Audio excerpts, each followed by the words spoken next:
আমার মা পাখি পৃথিবীর সব আলো নিভিয়ে আকাশের তারা হয়ে গেছে। ২রা মার্চ ২০২৫ রাত ১১টা ১৫ মিনিটে ৮ বছরের প্রাণ প্রদীপ আমার প্রাণ পাখি আমার প্রাণ নিয়ে চলে গেছে।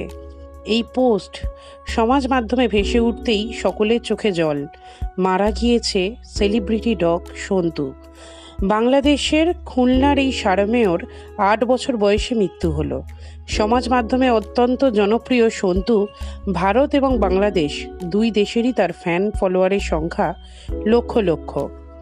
ফেসবুকের আপডেট অনুযায়ী বেশ কিছুদিন ধরেই শারীরিক সমস্যায় ভুগছিল সন্তু। কিছুদিন আগেই ভারত থেকে ওষুধ নিয়ে যাওয়ার জন্য পোস্ট করেছিলেন তার পরিবারের সদস্যরা। সম্ভবত টিক ফিভারে আক্রান্ত হয়েছিল সন্তু। সেখান থেকেই শারীরিক অবনতি এবং মর্মান্তিক মৃত্যু। গত ১৫ দিন ধরে ভুগছিল সে। যে পায়ে ব্যথা ছিল সেই পায়েও সমস্যা হচ্ছিল, এমনকি হাঁটাচলাও করতে পারছিল না ভালো করে। ভারতের পশু চিকিৎসকদের সঙ্গে কনসাল্ট করে বাড়িতেই সমস্ত ব্যবস্থা করেছিল তার পরিবারের সদস্যরা, কিন্তু শেষ রক্ষা হলো না। বাংলাদেশের এই সারমেয় বছর ২ আগে কলকাতায় এসেছিল চিকিৎসার জন্য। সেই সময় তাকে দেখার জন্য উপচে পড়ত ভিড়। এমনকি টলিউডের বহু নায়িকা গায়িকা তার সঙ্গে দেখা করতে গিয়েছিল। কলকাতার একাধিক কুকুরপ্রেমী সন্তুর সঙ্গে দেখাও করেন।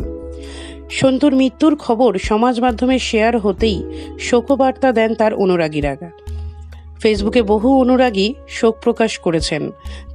তার মৃত্যুর খবর জানানো পোস্ট হাজারের বেশি মানুষ শেয়ার করে দুঃখ প্রকাশ করেছেন। সন্তু চলে যাওয়ায় কেউ মেনে নিতে পারছেন না। এবার থেকে প্রিয় সন্তুর ভিডিও হয়তো আর কেউ দেখতে পাবেন না। চলে গেল সন্তু, রেখে গেল অনেক স্মৃতি। এই হারানোর কষ্ট শেষ হবার নয়, তার পরিবারের প্রতি অনেক সমবেদনা। ভালো থেকো সন্তু, তুমি যেখানেই থেকো।